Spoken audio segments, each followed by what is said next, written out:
Hello aspirants, looking at current affairs for 10th Feb. The news items picked up from the Hindu newspaper are these 8. We'll look at them in detail.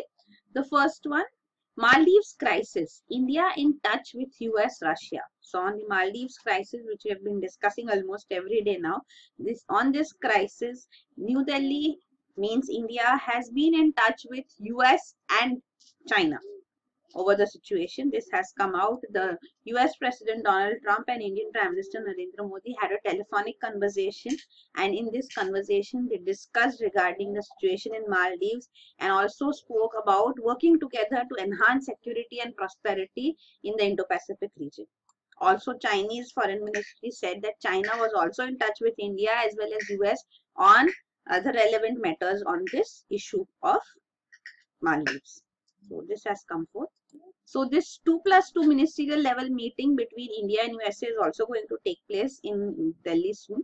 So here 2+2 meeting, you should know what is this 2+2 ministerial level meeting. This basically means that the two prominent ministers from both sides, the ministerial level leaders, means the defense and external affairs minister from India as well as the Secretary of Defense and External Affairs, Foreign Affairs from US would all four would meet together. So that is a 2+2 ministerial level meeting between India and USA. So that will also be taking place and the news would come forth. So other issues like discussed are Indo-Pacific region between India and US apart from Maldives. So here the statements, the shared concern of both India and USA on the situation in Maldives is highlighted. Then next is last date to apply for NEET is March 9. So this is regarding NEET, National Eligibility Cum Entrance Test. So this is the test which has been made mandatory for all admissions to MBBS and BDS courses across the country. So here the Supreme Court had made it mandatory now, and presently the last date has come forth. But why this news has been picked up is that candidates in requirement, it is also required that they should have an Aadhaar number to apply for the exam. For non-resident Indians applying for the exam, they can show either an Aadhaar card or passport. So this is there. So candidates after completing their 12th grade, they can apply for this course, MBBS BDS undergraduate course. So there is one NEET UG and there is another NEET for post graduation also.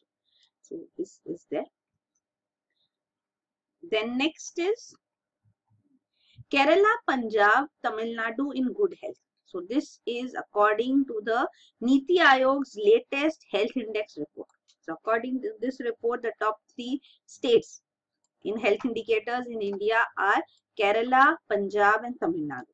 So this document has been prepared by Niti Aayog with technical assistance from World Bank and also in consultation with the Ministry of Health and Family Welfare. So it gives the details regarding the progress made by states in various health indicators like neonatal mortality rate, under 5 mortality rate, even immunization, people living with HIV, institutional deliveries, etc. Also, it will come up with another report too in June 2018 in which 730 district hospitals across the country would be ranked based on their performance. So this is also a report which would come forth. And here you can see the details provided. So this health index has evolved for the first time by the Niti Aayog to measure annual performance of states in achieving desirable health outcomes. Presently, it has ranked Kerala, Punjab and Tamil Nadu as the healthiest amongst the 21 large states in the country. Right? So here you can see also significant improvements have taken place from the base year in UP and Jharkhand. So they show the highest rates of change too. So the top 5 and bottom 5 are shown here. Then next is 3 Jawans injured in LOC shelling. So this is regarding the tensions at LOC continuing, cross-border firing taking place. 3 Indian soldiers have been injured in overnight shelling by the Pakistani troops. So here we have seen tensions increasing since February 4. Even 4 army personnel were killed earlier too, and now 3 soldiers have been injured on the Indian side. So there have been demands for talks at highest level being initiated between India and Pakistan to resolve this crisis. Then next is PM Modi begins Arab outreach from Jordan. So Prime Minister Narendra Modi held bilateral discussions with King Abdullah II of Jordan in Amman, the capital of Jordan. So he is on a 4-day trip to the West Asian region, and he's visited Jordan, he'll be visiting Palestine, which is claimed he's the first Prime Minister to visit Palestine, though Jawaharlal Nehru, the first Prime Minister of India, had visited Gaza in 1960. So he was technically, he is not the first Prime Minister visiting Palestine, because Palestine was not recognized by India as a state then. So India recognized Palestine as a state only in 1988. So technically, it becomes Prime Minister Narendra Modi as the first Prime Minister visiting Palestine, though Jawaharlal Nehru had visited then. At that time, Palestine was also under Egypt control. The Gaza region was under Egypt control. The UN peace troops were there, located up there. Also presently, Jordan has also provided logistics support for the smooth facilitation of Prime Minister Narendra Modi's visit to Palestine.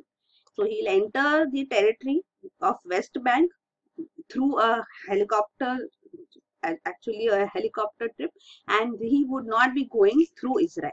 So this is it's called to be a dehyphenated tour. Means he's visiting Palestine independently, not linking Palestine with Israel.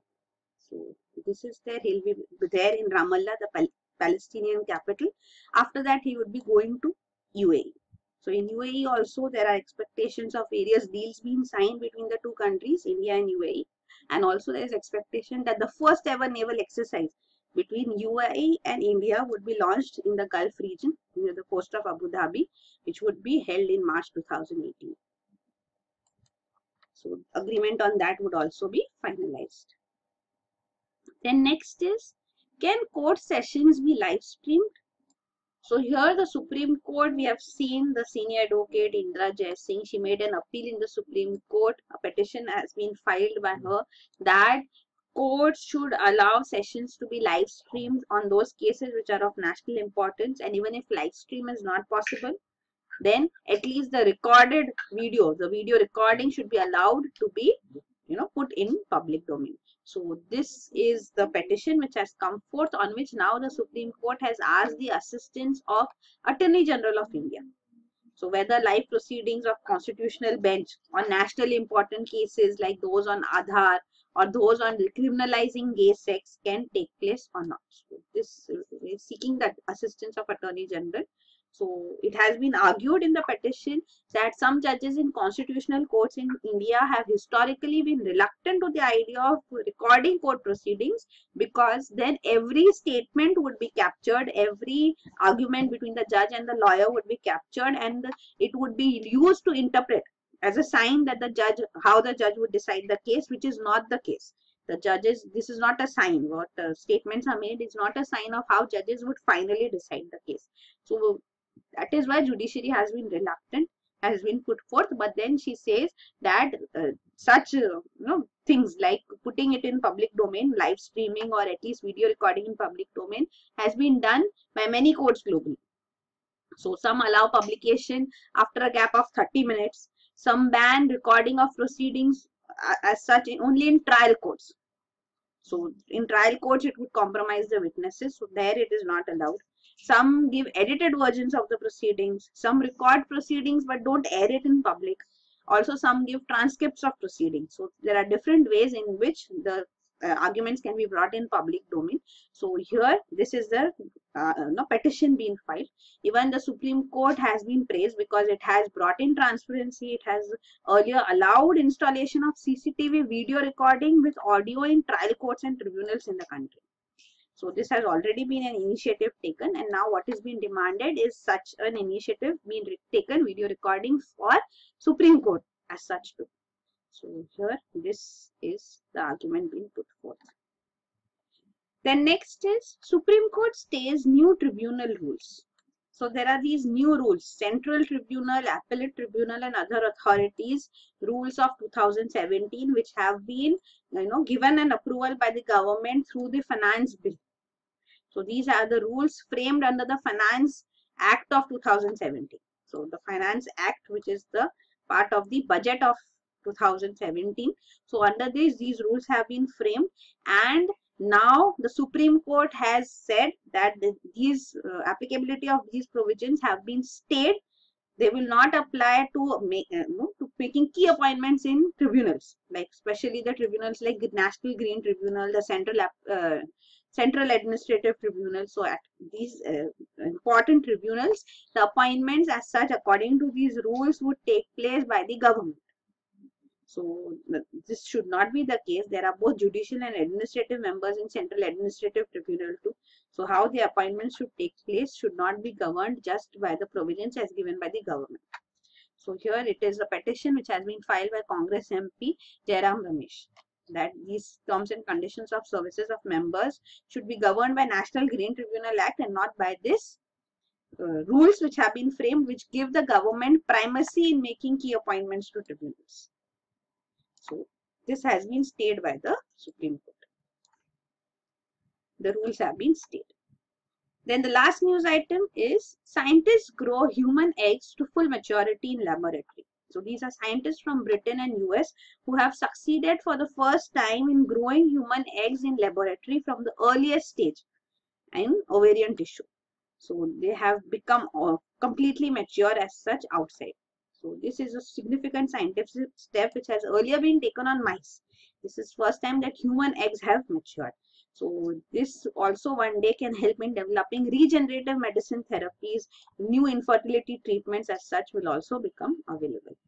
So this is the scope of this research. Scientists had earlier developed mouse eggs in the laboratory, and they had also been fertilized and then live offsprings were produced. So this is the first time human eggs have been developed outside the human body, but this is the earliest stage. After that, it will have to be seen whether they can be fertilized and can be grown into full-blown healthy babies or not. So that would take further research as such. So till now, only human eggs have matured. So this human eggs you can see. So from the woman's ovary, there are immature egg cells which were removed, and they were taken out by a syringe. You can see from the tissue they were treated with hormones. So these were immature egg cells. So these were then, you can see, separated, grown to maturity, and then frozen. Now further these eggs can be fertilized and used for in vitro fertilization as such too. So that is further research which should be required. So these are the news items. Thank you.